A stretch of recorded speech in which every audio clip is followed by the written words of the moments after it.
Let's talk hip-hop. What do I know about hip-hop? I need to start with saying thank you from Drew. Drew's channel is Diamond Needles. Outstanding channel. He's in tune to hip-hop, along with many other things. And Drew shared with me some albums that I'm going to show on here that he considers some of the best hip-hop albums ever. And he's really into this music. And they were all very, very good. And I really, really enjoyed them.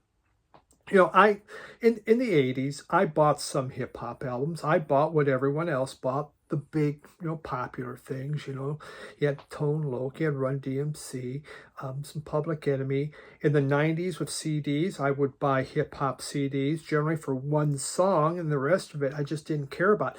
I never really listened to the genre and got into it. So this was more of an exploration again of sitting down and trying to listen to some of this music. And we're going to talk briefly because there's a lot to cover. I'm covering hip hop. That goes on, started in 1980, actually 71 it started. It's kind of funny how it started is in the Bronx, they had all these gangs and they were fighting each other and, killing each other. And it was decided we're going to have a truce. And the women played a big part of that. Behind the scenes, they weren't part of the whole thing, but saying, we need to stop this. And these gangs, they got together and they had a truce. And really what evolved from this was they kind of changed directions and began having a party scene. There were still groups, but guess what? These groups had DJs. And there would be DJ battles. And so instead of all this fighting, they were still fighting, absolutely, but things were changing. And so they would get together. And so the DJs, what they would do is they would take these different beats and rhythms and put it together and get people dancing. Get people thinking of something else and really enjoying themselves, and then the DJs would battle each other. Well, to make it more exciting, they added in a master of ceremonies, the MC. MC came in and began to rap. Now, this was really beginning to change. And, again, it started in 71 and just began moving. And you can find, obviously, recordings from the 70s, but you don't hear a lot of it. What do I know of it? Zero. I can do zero. But I showed this briefly, and it's a Smithsonian. This came from the Smithsonian. It's the history of hip hop. And it's 9 CDs. And they're housed in here. Very, very well done CDs. What they're housed in. Is that nice? But also, this is the thing. It came with this absolutely beautiful, gorgeous book. It covers history of hip-hop, briefly. It's not War and Peace here, but it goes into, there's got the art. It goes into each of the songs on the 9 CDs, explains about it, talks about it, what it meant. Incredible. This thing it's like the greatest hits of hip-hop, quite honestly. It is so dang good. So I did get, obviously, information from this and information from Drew at Diamond Needles. But this is available through the Smithsonian History of Hip-Hop. If you're not even into that genre, that's incredible. It can really take you into it. So this, hip-hop kept evolving, and of course into the 80s it really began to change because suddenly the MC took center stage over the DJs. And that was some friction because the DJs we are the DJs. And the rapper began to take over. Now your clubs, still about the DJ up there doing this thing. But when it came to putting it on vinyl, the rapper began to take over. So really, really kind of changed. Now, one of the first albums that really ever really went big. Not, well, it's hard, can't say big, but what we know about was here from Grandmaster Flash and the Furious Five, The Message. This is a beautiful copy of it on Sugar Hill. This is a soul record. This is not a rap album. It's basically slow, more loving soul, except for the last song.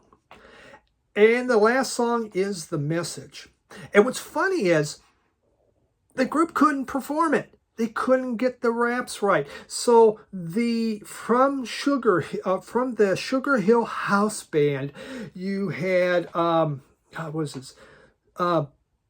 Duke Booty. Duke Booty was the percussionist, and then Jigs was the keyboardist. They got together with Mel Mel, and they did The Message. And I think Mel Mel nailed it in one take. And it brought social consciousness out. The whole album's totally different from that. But that came and it says, listen, it created some urgency. Now, it had been talked about before, but nothing quite like this. And, they did a video, but really kind of interesting what happened with that. And so it really started to get the ball rolling. And so rap was there, especially on the East Coast, began to move to the West Coast. I grew up in the Midwest. Really wasn't anything about it until Run DMC. Now, Run DMC was known for, I actually had a couple of their albums before this, but this is the one that has, there we go, profile, Walk This Way. So much of rap right now, it was just drum beats. A lot of drum beats, and we're rapping over these drum beats. They come in, and suddenly what they add is, they add guitars. Not just guitars, guitar riffs. Not just guitar riffs, they act Walk This Way. The thing of Walk This Way is put on there. What happens? White America listens and go, oh my God, that's Aerosmith. Rock on. And this went nuts. And it allowed them to get MTV to put it on, because MTV wasn't into black artists. But this was Aerosmith. Now, Michael Jackson had already gotten on by that time, but the fact is, Aerosmith and Run DMC. And Middle America suddenly was all into rap. And so all of us out there, in the corn country began putting hats on sideways or whatever and trying to be cool. But such a powerful album, made such a difference, and really brought it to the masses, to the white audience. The other one, when I think about just the power of rap, you think of Public Enemy. Now, Walk This Way really began to bring more into rap. Now, we're bringing more music. Other people were sampling, but that one really did. Now, when you think of sampling, think of Public Enemy. How much is on there? This is such dance music. So much is put into this. You just listen, there's just tons of things happening. A lot of other rap songs you might, you're going to hear a little beat here, something there. It's easy to decipher. They bring the noise. And they brought the noise not just lyrically, but more. And so their songs really changed what we were listening to, and because they brought so many different things in there. It just incredible albums what they were putting out. It just when I think of my all-time favorite albums, Public Enemy's at the very top of the list because of what they did and how catchy it is, but they were trying to say something. Now, to get to the masses, then, one of the all-time greatest rap songs that's still going on came off here. Six Pack. It's the Humpty Dance. So this is the reissue that just came out. And so this was the Humpty Dance came in 1990. What's interesting is So the group here, Digital Underground. You would have thought I would, there it is, but it's backwards when I'm looking at it. Digital Underground, they actually formed around 87, and they wanted to call themselves Spice Regime, something like that. And what they wanted to do, they're going to be a hip-hop group that focused in funk, but they wanted to have a political message. And so they decided, you know what, we're going to come out, we're going to wear like Black Panther berets, and we're going to do this funk music, but we're going to just talk, be political. And Public Enemy beat them to it. And these guys go, crap. Public Enemy just took what we wanted to do, so they had to rethink. And what they did is they came up with Digital Underground. And they developed all these different alter egos. And of course, this was the first album that came out in 1990. And I just, God, this is just great. And you still go to places, clubs, whatever. The Humpty Dance was one of the biggest selling singles ever off the hip hop regime. Now, that's a double-edged sword because guess what?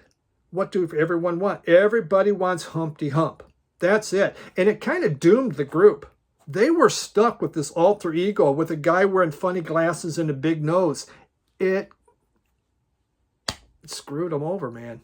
And so, they had to fight that for the rest of their life. Made it very, very tough. But this really it sold tons and tons of albums and singles because it was so darn catchy. And what they did is, they took... Sing a Simple Song from Sly and the Stone was one of the samples. And then a theme from a Black Hole from Funkadelic. And they really got everyone going, oh my God, Funkadelic. And everyone began jumping all over Funkadelic. Really, really interesting. When you think of samples, it's what they called the Incredible Bong Band. The Incredible Bong Band in 1973 put out a song called Apache. It is called, it's an instrumental, but it's called the National Anthem of the Bronx. Why? From that song, from the Incredible Bong Band, over 600 records have used samples from that. Isn't that wild? 600. Oh my God. The Incredible Bong Band, Apache. Look for that. But so this thing really got things changing. Really neat. So there's the 90. Now, and you think 1992, things really changed. What changed? The LA riots, the Rodney King. It created even more political groups. One of them that kind of came from that is Enter the WuTang Clan. And they did this album in 1993, Enter the WuTang Clan. They're from Staten Island. And of course, this had RZA. What do I know? Method Man, Dirty Old Bastard, Raekwon was on here. Just an absolutely incredible album. I remember buying the CD, but I didn't quite get it. Their big hit off here was a Cream, and it dealt with Cash Rules Everything Around Me. But this was hardcore rap. There's this grindhouse intensity to this music. Now, I think there's a lot of jokes, there's a lot of talking, and I don't get it. Goes right above me. I don't understand the humor necessarily, but there are some really good beats. But it's one of these classic hip hop albums. If you're, what do I need to try? This is one of them. That it made a big difference. But so you had this militant, but then you had a group in 93, that's 93, you had this Tribe Called Quest came out, De La Soul. You had all these different groups that were called the Native Tongue Movement. And it was this rebellion against gangster rap. They're saying enough is enough. It's not about killing. Let's get back to our roots. Let's be more positive. Collective humanism is really what they were talking about. And,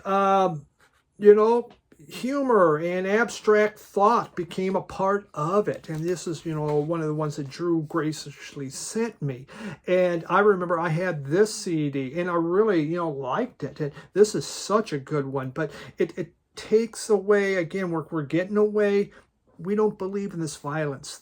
There's more to it. And yet in 94, it was still morphing and changing. You had Common, and he came out with this. Another one from Drew. And this was like a love song from a tumultuous relationship that Common was having. And it was basically, it was also kind of his extended metaphor to hip-hop.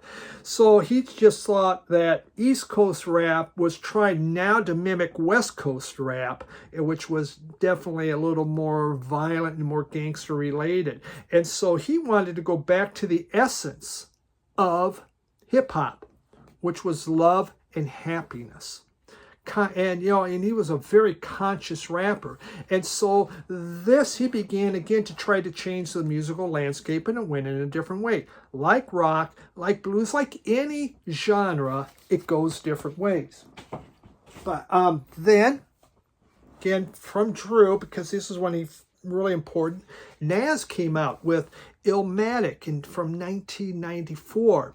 And on here, there was the huge, big, heavily influential New York State of Mind. And Nas was a teenager when he did this, and was an extremely gifted poet. And man, I guess from what I've read, he could just lay him down fast. But he talks about the pervasive injustice that was going on where he was living. I believe it was in Queens. In fact, he had the lyric goes, "I never sleep because sleep is the cousin of death." It was such a violent world. And so he wants to talk about that. And so what he does is on this album, he brings us into his world, and he really does it in a good way. And you can get a really good feel for it. But song after song is very, very interesting, very cool. That New York State of Mind, he uses Donald Byrd samples and Joe Chambers samples. So we're bringing in jazz in that. I mean, other people had, but he really put it on the map with that. So highly influential album. So everything kept going, and by the end of the 90s, I really had fallen off of hip hop anymore. I wasn't hearing it. I wasn't grabbing onto it. And so this is one that I had never heard, J Dilla Donuts. And J Dilla, he made this. He was 32 years old, but had lupus, I believe. And he died right after this came out. In fact, 29 of the 32 tracks he made in the hospital, putting this out. How's that for tragic? But it's instrumental. Now there's vocals, but the vocals are from samples. But it's just this beautiful instrumental album. And there's elements of soul, funk, and rock all thrown in here. And it's just a shame what happened, because what could he have done? But if you really want to hear something very, very interesting, very good, this is wonderful. I just, wow. I go, man, where's this been my whole life? His name was JD, and he came out of Detroit, and he was just a producer there. But man, J Dilla, incredible instrumentals. Wow, great album. So that's quick, that's fast, because you could go forever. But I'm not an expert on it, so it's hard for me to do that. But I wanted to talk to you a little bit about some of this rap journey, some of the key albums that really began to change the consciousness, change the conversation, or how the music was going. Because like anything else, there's been so much involvement. Music continues to evolve, just like hip-hop does. And it's exciting. Once you have someone like Drew at Diamond Needles, he helped guide me. And that made a difference. You sometimes need that. You try to get into something, you don't know what the hell you're doing. You need someone to take you through and guide you. And that was a huge help for me. It really explained a lot. That Smithsonian box set, boom, that thing's incredibly good. So there you go, folks. I hope you enjoyed it. It was super fast, but it's exciting. You probably could feel that passion. I have been enjoying this. Am I a hip-hop? No, I'm not. Let's face it. But I have much more appreciation. And some of it I do really, really, really like a lot. So thanks, everyone. Bye.